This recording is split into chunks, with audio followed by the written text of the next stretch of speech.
ٹھیک ہے, اگر آپ کی ضرورت 10 جوڑوں کی ہے اور آپ نے 11 لیا ہے, ضرور لیں, لیکن کیا کریں گے, 10 ہی رکھیں اور 11 نکال دیں.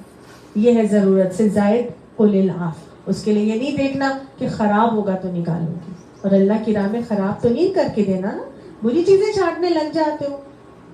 تو جو ضرورت سے زائد. حضرت خباب بن ارت کا واقعہ ہم نے پچھلی کلاس میں پڑھا تھا, بڑا خوبصورت طریقہ تھا ان کا قل العف کے حوالے سے خرچ کرنے کا. انہوں نے کیا کیا تھا, وہ جتنا انہوں نے مال کمایا تھا, وہ میں نے آپ کو بتایا نا, وہ زرے بناتے تھے, اور ان کی جو ام انمار نے ان کی سر پہ آ کے سلاخ لگا دی تھی, اور وہ جو ام انمار تھی جس نے ان کا سر کو داغا تھا جب انہوں نے اسلام قبول کر لیا تھا, تو انہوں نے ام انمار بھی بیمار ہو گئی, اور بیمار ہوئی اور اس کو ایسی تکلیف ہوئی کہ وہ چیخیں مارا کرتی تھی. تو بڑے علاج کرنے والے لوگوں کو بلایا گیا کہ یہ اس کا علاج کریں. تو اطباء نے یہ بتایا کہ اس کا نا ایک ہی علاج ہے, اور وہ یہ ہے کہ لوہے کی سلاخ کو گرم کر کے نا اس کے سر کو اسے داغا جائے تو پھر یہ ٹھیک ہوگی. اللہ تعالیٰ دنیا میں ہی مکافات عمل دکھا دیتا ہے. اس ام انمار کا یہی حال ہوا. خیر جب یہ ہجرت ہو گئی اور یہ واپس مدینہ پہنچے مکہ سے, تو انہوں نے, ان کے پاس ہنر تو تھا زرے بنانے کا, لوہے کا کام کرتے تھے, انہوں نے وہاں پہ کام کرنا شروع کر دیا. مال آنا شروع, اتنا مال آیا کہ انہوں نے اپنے گھر میں ایک گڑھا کھود لیا. جیسے ہمارے انڈر گراؤنڈ ٹینکس ہوتے ہیں, اسی طرح انہوں نے گھر میں گڑھا کھودا, اور اس گھڑے کے اندر جو زیادہ مال ہوتا تھا وہ اس میں رکھ لیتے تھے. اور انہوں نے پورے مدینہ والوں کو کہا ہوا تھا, جس کو ضرورت ہے آئے اور میرے گھر میں سے آ کے اس گڑھے میں سے مال نکال کے لے جائے. یہ ہے قل العف. اور سب کو پتا تھا, اور آ کے اپنی ضرورت کا مال وہاں سے لوگ آ کے نکال کے لے جاتے تھے. جب ان کی موت کا وقت آیا تو حضرت علی ان کے پاس بیٹھے ہوئے تھے, اور حضرت خباب بن ارت روئے جا رہے تھے. حضرت خباب بن ارت روئے جا رہے ہیں. حضرت علی نے پوچھا, کیا بات ہے خباب, آپ کیوں رو رہے ہیں؟ تو انہوں نے آگے سے کہا, میرے گھر کے اس گھڑے کے اندر 80,000 دینار پڑے ہوئے. اتنا خرچ ہونے کے باوجود بھی کتنے دینار پڑے تھے؟ 80,000 دینار پڑے ہوئے ہیں. تو آگے سے حضرت علی نے کہا, ہاں ہم سب کو معلوم ہے کہ آپ کے اس گھڑے کے اندر 80,000 دینار موجود ہیں, آپ نے کسی سے چھپائے تو نہیں ہے, لوگوں کے لیے ہی ہیں. تو انہوں نے کہا کہ ہاں, لیکن مجھے یہ فکر ہے کہ یہ نہ ہو کہ میری آخرت کی ساری جو نیکیاں ہیں ان کا یہ بدل ہو جائے. یہ جو اللہ نے ہمیں اتنی نعمتیں دنیا میں 80,000 دینار سے نوازا ہے, یہ میری ان ساری کمائیوں کا بدل یہی دنیا پہ تو نہیں اللہ نے مجھے دے دیا. یہ فکر تھی ان کو. ہم کہتے ہیں مال جمع کر لوں. ہم مال جمع کر کے سین کر رکھتے ہیں, اور دینے سے ہم کتراتے ہیں. مال جمع کرنے کا ہمیں اتنا حریص اور اتنے ہم وہ ہو جاتے ہیں. آپ صلی اللہ علیہ وسلم نے فرمایا تھا, اے بلال گن کرنا رکھ, اللہ کی راہ میں مفلسی کا ڈر نہ کر, اور اللہ کی راہ میں کھلے ہاتھ سے دیتا رہے, اور مفلسی کا نہ ڈر کر. اللہ کی راہ میں دینا ہے, گن کر نہیں دینا, گن کر نہیں رکھنا, کھلے ہاتھ سے دینا ہے. جو ضرورت سے زائد ہے وہ اللہ کی راہ میں خرچ کر دینا ہے. بہت خوبصورت انداز, بہت خوبصورت طریقہ تھا. آج ہمارے گھروں کا حال یہ ہے کہ ہماری الماریاں بھری ہوئی ہیں, باکس رومز, اسٹور رومز پڑے ہوئے, اور ہم وہ نکال کے کسی کو دینے کے لیے تیار نہیں ہوتے. کیا خوبصورت انداز تھا ان کا. وہ دنیا کی نیکیوں کا نعم البدل نہ ہو جائے. وہ جو اتنا اللہ تعالیٰ نے ان کو نوازا ہوا تھا, اللہ تعالیٰ یہ باتیں ہمیں بھی سمجھائے, اور ہمیں قل العف کے حوالے سے بڑھ کے خرچ کرنے کی توفیق عطا فرمائے. یاد رکھیے گا, جو اللہ نے ہمیں ہماری ضرورت سے زیادہ دیا ہے وہ ہمارا نہیں ہے, وہ کسی اور کا ہے. حقدار کو ڈھونڈے اور اس کا حق اس کو پہنچائے. اور یہ بھی یاد رکھیں کہ اگر کہیں کوئی مال جمع ہو رہا ہے تو اس کا مطلب ہے کہ حقدار کا حق مارا جا رہا ہے. کسی مقصد کے لیے اگر جوڑ دیں, جیسے ہاں, وہ ایک علیحدہ بات ہے, ظاہر ہے وہ ایک مقصد ہے نا جس کے لیے آپ جوڑ رہے ہیں, لیکن وہ آپ کی وہ ایک فرض ہے جس کے لیے آپ نے جوڑنا ہے. جب یہ دل سے مال کی محبت نکالنے کا ایک انداز اور طریقہ ہے. میں نے آپ کو بتایا قل العف کے حوالے سے علماء نے جو چیز پسند کی ہے وہ کتنا خرچ کرنا ہے. اتنا بھی نہیں خرچ کرنا کہ تم خالی ہو جاؤ اور پھر بعد میں ہاتھ پھیلاتے پھرو. 33% آف یور انکم خرچ کرنا, یہ بہترین خرچ ہے قل العف کے حوالے سے.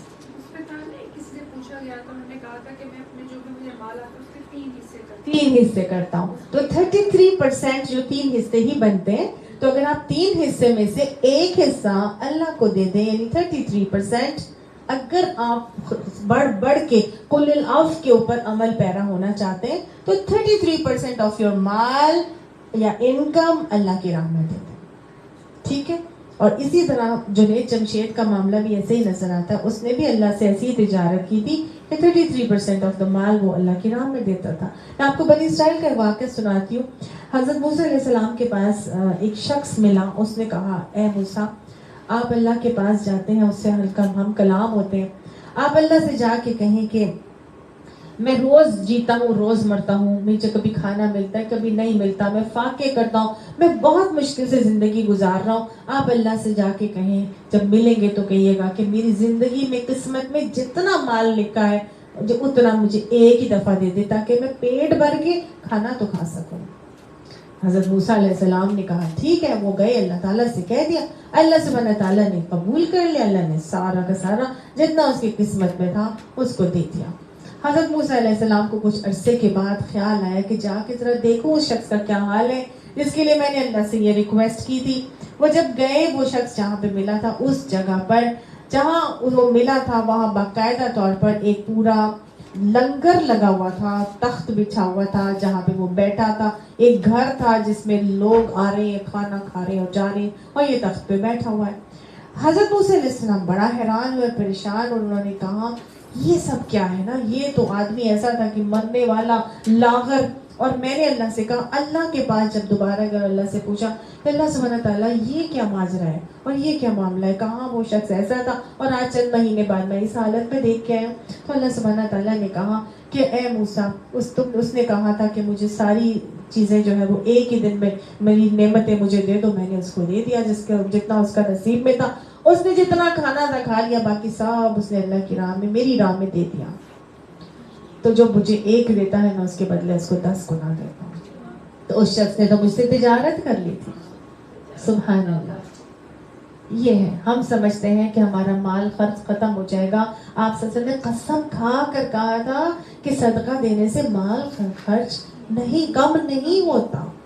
صدقہ تو ایک ایسا کنواں ہے کہ جس کے اندر پانی نکالتے جاؤ, ڈول بھر بھر کے کنویں سے پانی نکالتے ہیں. کیا کنویں سے پانی ختم ہو جاتا ہے؟ کنویں کا پانی تو کبھی نہیں ختم ہوتا نا. تو صدقے کی مثال بالکل ایسے پانی کی سی ہے کہ آپ نکالتے جائیں گے لیکن وہ ختم نہیں ہوگا. تو قل العفو کے حوالے سے اللہ نے فرمایا کہ ان سے کہو کہ جو ضرورت سے زائد ہے وہ دے دیں. پھر دنیا والآخرہ, یہ دنیا میں بھی ان کے لیے بہتر ہے, آخرت میں بھی. وَيَسْأَلُونَكَ عَنِ الْيَتَامَى, اور وہ یتیموں کے بارے میں پوچھتے ہیں. اب یتیموں کے بارے میں بھی ان کے دل میں آیا کہ یتیموں کے حوالے سے کیا اللہ کا حکم ہے اور اللہ کا کیا فیصلہ ہے. تو یتیموں کے لیے ان کے دل میں دماغ میں اس لیے آیا تھا کیونکہ یتیموں کے حوالے سے ان کو یہ احکامات آئے تھے کہ آپ یتیموں کا خرچ علیحدہ کر دیں اور ان کے مال کے ساتھ مال کو مت ملا کے کھائیں. اور کہہ دیا گیا تھا کہ یتیم کا مال کھانا حوباً کبیرہ ہے, بہت بڑا گناہ ہے. تو جب یہ احکامات آئے تو ان لوگوں نے, صحابہ کرام نے کیا کیا, اپنے سارے کے سارے گھر میں یتیم تھے اور بچے جب سریات ہوئی غزوات اس میں بچے تھے ان کے گھروں میں یتیم, تو انہوں نے نا اپنے گھروں میں یتیموں کا سارا مال الگ الگ کر دیا. ان کی چیزیں الگ, کھانا پینا الگ, مسالے چیزیں پکانے والی کتنی ڈیفرنٹ اور ڈیفیکلٹ ہو جاتی ہیں. اتنی چیزیں ہوتی ہیں, آپ کیسے ایک چیز کو الگ الگ کر سکتے ہیں. تو وہ گڑبڑ کہیں نہ کہیں ہو جاتی تھی. تو اب ان کے دل میں ہوا کہ یہ تو جو لوگ یتیم کا مال کھاتے ہیں وہ لوگ اپنے پیٹ آنکھ سے بھرتے ہیں, نبی صلی اللہ علیہ وسلم نے فرمایا تھا. اب ان کو ہوتا تھا کہ یہ تو ہم یتیم کے مال میں سے کچھ ہمارے پیٹ میں بھی چلا جاتا ہے تو ہم آنکھ سے بھر رہے ہیں, تو اب کیا اس کے بارے میں اللہ کا حکم ہے. تو اللہ تعالیٰ نے پھر ان کا یہ کوشچن بھی, یہ کوئری بھی اللہ تعالیٰ نے سالو کر دی اور اللہ تعالیٰ نے فرما دیا قل, ان سے کہہ دیجئے اصلاح لہم خیر, کہ ان کے ساتھ بھلائی کرنا, جس طرح کی بھی بھلائی ہے ان کے ساتھ کرنا اسی میں بھلائی ہے. یعنی کہ اصلاح لہم, ان کی اصلاح کرنا واسطے ان کے اسی میں بھلائی ہے. جو راہ بہتر ہے وہی اختیار کر لیں, یعنی جس طرح ان کو لگتا ہے کہ بہتر ہے وہ اختیار کیا جا سکتا ہے. گویا پہلے اللہ تعالیٰ نے ان کو یہ سمجھا دیا تھا کہ یتیم کا مال گڑبڑ کر کے مت کھانا، یتیم کے مال کو ہڑپ مت کرنا، یتیم کے لیے کانشیس کر دیا تھا. اب اللہ نے کہا کانشیس ہو گئے ہو تو کوئی بات نہیں، جو چھوٹا موٹا آس پاس ایسی چیزیں مکس اپ ہو جائیں تو کوئی بات نہیں، اس میں نہیں. تمہارے اندر بھلائی ہی ہونی چاہیے، تمہارے اندر خیر ہی ہونی چاہیے، تمہارے اندر یہ نہیں ہونا چاہیے کہ میں اس کا مال کسی طرح سے ہڑپ کر لوں. ٹھیک ہے، تو جب انسان کانشیس ہو کے کام کرتا ہے تو وہ بہت محتاط رہ کے کرتا ہے اور اس میں گڑبڑ کے آثار بہت کم ہو جاتے ہیں. لیکن اللہ نے آگے آسانی دے دی، وَإِن تُخَالِطُوهُمْ فَإِخْوَانُكُمْ، اگر تم ان کا اور خرچ اور رہنا سہنا ملا لو، یعنی کہ خلط ملت کر لو، ملا لو اپنے ساتھ، کھانا پینا رہنا سہنا، فَإِخْوَانُكُمْ، وہ تمہارے بھائی ہیں. یعنی اس میں کوئی مذائقہ نہیں اگر تمہاری چیزیں ان کے ساتھ مکس بھی ہو جائیں. واللہ یعلم المفسد من المصلح، اور اللہ سبحانہ تعالیٰ فسادی کو بھی جانتا ہے اور اصلاح کرنے والے کو بھی جانتا ہے. وَلَوْ شَاءَ اللَّهُ، اور اگر چاہتا اللہ، لَأَعْنَتَكُمْ، البتہ تم کو تکلیف میں ڈال دیتا، سختی میں ڈال دیتا. ان اللہ عزیز الحکیم، بے شک اللہ زبردست حکمتوں والا ہے. تو اللہ تعالیٰ نے بتا دیا اللہ تمہیں سختی میں نہیں ڈالنا چاہتا، تمہارے لیے اللہ نے آسانیاں کی ہیں، حکمتیں اللہ کی ہیں بہترین، عزیز اور زبردست حکمتوں والا ہے. تم اگر اپنا مال ان کے ساتھ ملا بھی لو تو اس میں کوئی مذائقہ نہیں ہے. وَلَا تَنْكِحُوا الْمُشْرِكَاتِ حَتَّى يُؤْمِنَّ، اور نہ تم نکاح کرو مشرکوں سے، مشرک عورتوں سے، یہاں تک کہ وہ ایمان لے کر آ جائے. اگلا حکم دیا گیا کہ مومن مرد مومن عورت سے ہی نکاح کرے گا، مشرک سے نکاح نہیں کرے گا. اگر مشرکہ پسند ہے تو اس وقت تم اس سے نکاح کرو گے جب تک کہ حتیٰ یؤمن، جب تک کہ وہ ایمان نہیں لے آتی. آپ صلی اللہ علیہ وسلم فرماتے ہیں دنیا ساری کی ساری متاع ہے اور بہترین متاع نیک بیوی ہے. نیک بیوی اگر آ جائے تو انسان کا آدھا ایمان مکمل ہو جاتا ہے. آپ نے فرمایا تھا تم عورتوں سے 4 باتوں کی بنا پر نکاح کرتے ہو، ان کے حسن کی بنا پر، ان کے مال کی بنا پر، ان کے نسب کی بنا پر اور ان کے دین کی بنا پر. پھر نبی نے فرمایا تھا کہ تمہارا بھلا ہو تم عورتوں سے ان کے دین کی بنا پر نکاح کیا کرو. تو مسلمان مومن مرد کو اللہ نے فرمایا ہے مشرکہ سے اجازت نہیں ہے نکاح کی جب تک کہ وہ ایمان نہیں لے کر آ جاتی. ٹھیک ہے، ہاں اہل کتاب اس میں شامل نہیں ہے، مشرکہ کی بات کی جا رہی ہے یہاں پہ. ٹھیک ہے، وَلَا أَمَةٌ مُؤْمِنَةٌ خَيْرٌ مِّن مُشْرِكَةٍ، اور البتہ ایک لونڈی جو کہ مومن ہے بہتر ہے مشرک عورت سے، وَلَوْ أَعْجَبَتْكُمْ، چاہے اگر وہ تمہیں اچھی بھی لگتی ہو. گویا لونڈی اگر مومن ہے تو وہ مشرک عورت سے بہتر ہے. گویا اللہ جی ہندو مشرک ہوتی ہے، ہندو کیٹیگوریکلی مشرک ہوتی ہے، اور وہ اللہ نے کہا وَلَوْ أَعْجَبَتْكُمْ، چاہے وہ تمہیں کتنی ہی اچھی کیوں نہ لگے. گویا اچھی لگنا معیار نہیں ہے، معیار نکاح کا کیا ہے؟ مومن ہونا. مومن اگر لونڈی ہے وہ بہتر ہے مشرک سے جو کہ مالدار ہے. ٹھیک ہو گئی. ولا تو اللہ تعالیٰ نے گویا یہاں پہ مجھے اور آپ کو حکم دیا مردوں کو، اور اگلا حکم مردوں کو دیا ولا تنکحوا المشرکین، اور نہ تم نکاح کراؤ مشرکوں کا حتی یؤمنوا، یہاں تک کہ وہ مشرکوں سے یہاں تک کہ وہ ایمان نہ لے آئیں. تنکحوا ہے یہاں پہ تا پہ زپیش ہے. پہلے کیا تھا؟ تنکحوا. دیکھ لیجئے قرآن پاک میں پہلے آیت میں وَلَا تَنْكِحُوا الْمُشْرِكَاتِ تھا. ٹھیک ہے، یعنی کہ تم نکاح کرو مشرک عورت سے. اور یہاں پر دوسرا آ رہا ہے آجبتکم کے بعد وَلَا تُنْكِحُوا الْمُشْرِكِينَ. تُنْكِحُوا کا کیا مطلب ہے؟ تم نکاح کرواؤ. ٹھیک ہے، یعنی کہ تم نکاح کرواؤ. کس کا نکاح کرواؤ گے؟ عورت کا.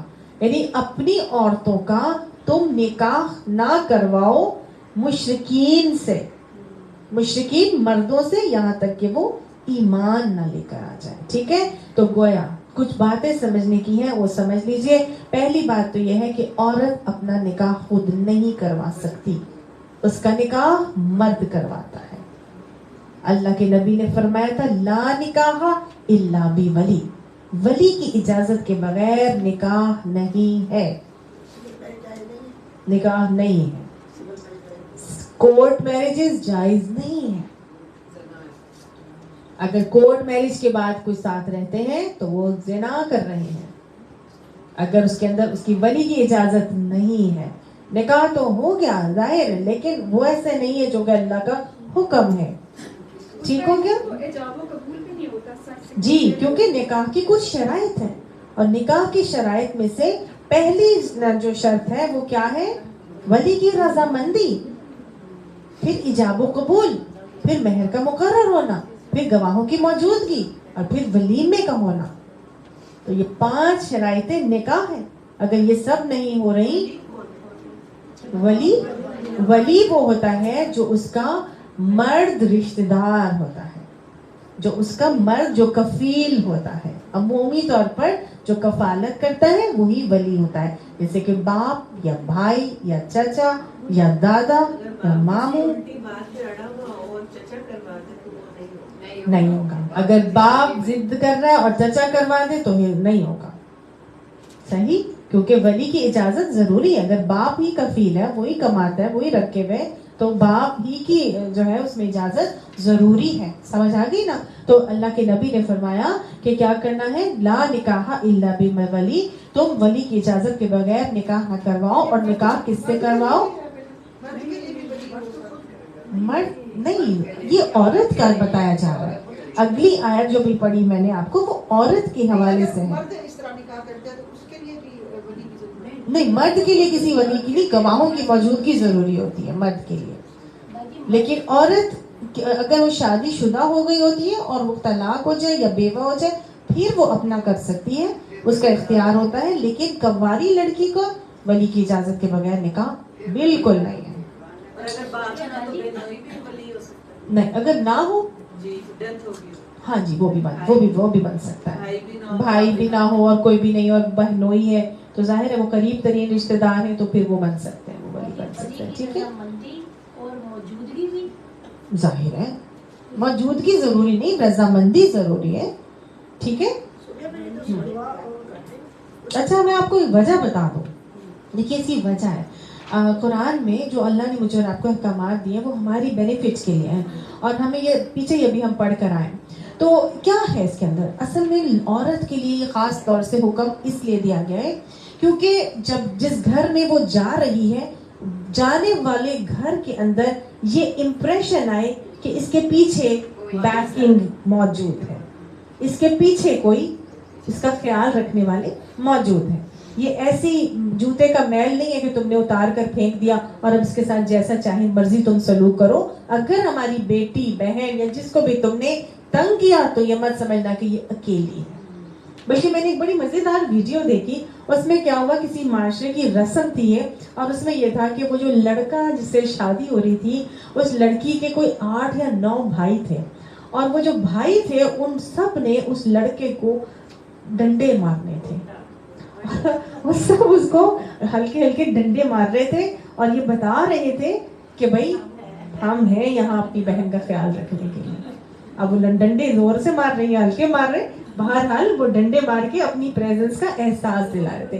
تو یہ بہت ضروری چیز ہے. جو لڑکیاں بھاگ کے چلی جاتی ہیں اور کورٹ میرجز کر لیتی ہیں یا چلی جاتی ہیں اس طرح سے، تو پھر ان کی زندگیاں کیسی خراب ہوتی ہیں سب کو ہی معلوم ہے، پھر وہ رول جاتی ہیں بیچارے. جو لڑکا کیا ہے جس سے نکاح کیا ہے اس کے لیے نہیں گناہ، اس کے لیے نکاح ہی نہیں ہوا نا، وہ تو نکاح ہی نہیں ہے نا. پھر وہ تو اللہ کے نبی نے جب کہہ دیا کہ جب لڑکی کو تم شادی کر کے لے آئے ہو اور وہ گناہ اس بغیر ولی کے اس سے نکاح کر لیا ہے تو تمہارا تو نکاح ہی نہیں ہوا. نہیں ہوا نا. وَالْعَبْدُ الْمُؤْمِنُ تو ختم کر لیتے ہیں، ہمارے ٹائم ختم ہو رہے ہیں. وَالْعَبْدُ الْمُؤْمِنُ خَيْرٌ مِّن مُشْرِكٍ، اور البتہ غلام مومن مشرک سے بہتر ہے. یعنی کہ مشرک سے شادی کرو اس سے بہتر ہے کہ کوئی مومن غلام پکڑ کے شادی کر دو. وَلَوْ أَعْجَبَكُمْ، چاہے وہ تمہیں اچھا بھی لگے. أُولَٰئِكَ يَدْعُونَ إِلَى النَّارِ، یہ وہ لوگ ہیں. شادی اس لیے مشرکوں سے منع کر دی گئی ہے کیونکہ یہ وہ لوگ ہیں مشرک جو يَدْعُونَ إِلَى النَّارِ، وہ آگ کی طرف بلاتے ہیں.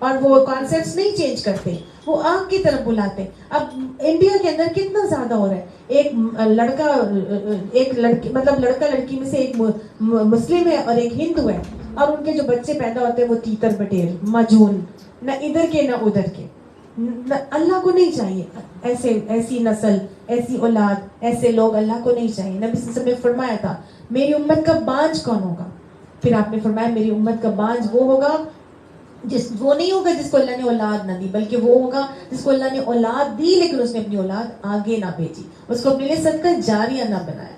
تو جب آپ ایسی جگہ پہ شادی کر لیں گے جہاں پہ لڑکی آپ کی مشرکہ ہے, مرد جو ہے وہ مشرک ہے, مسلمان عورت کو مشرک گھرانے میں آپ نے بھیج دیا, کیسے وہ اپنے دین کو برقرار رکھے گی؟ اور اگر مرد نے کسی مشرکہ سے کر لی تو وہ کیسے اپنے دین کو برقرار رکھے گا؟ دین اگر مرد میں آتا ہے تو دین دہلیز تک آتا ہے, اور جب عورت میں آتا ہے تو پھر اس کی نسلوں تک آتا ہے.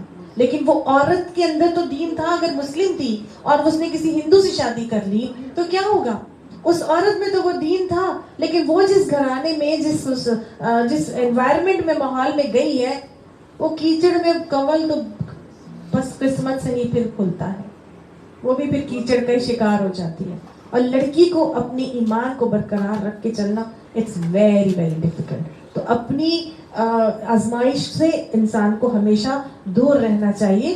اللہ نے صاف بتا دیا ہے اولئک یدعون الی النار, تو امت کے بانج ہو جاؤ گے اور تمہیں آگ کی طرف وہ بلا رہے. واللہ یدعو الی الجنۃ والمغفرۃ باذنہ, اور اپنے اذن سے اللہ سبحانہ تعالیٰ ان کو جنت اور اپنی مغفرت کی طرف بلاتا ہے. وَيُبَيِّنُ آیاتہ للناس لعلہم یتذکرون, اور وہ بیان کرتا ہے اپنی نشانیاں لوگوں کے لیے تاکہ وہ تذکر حاصل کریں, نصیحت حاصل کریں. اللہ سبحانہ تعالیٰ ان احکامات سے ہمیں نصیحت حاصل کرنے کی توفیق عطا فرما. ربنا لا تزغ قلوبنا بعد إذ هديتنا وهب لنا من لدنك رحمة إنك أنت الوهاب. سبحان ربك رب العزة عما يصفون وسلام على المرسلين والحمد لله رب العالمين. آمين ثم آمين.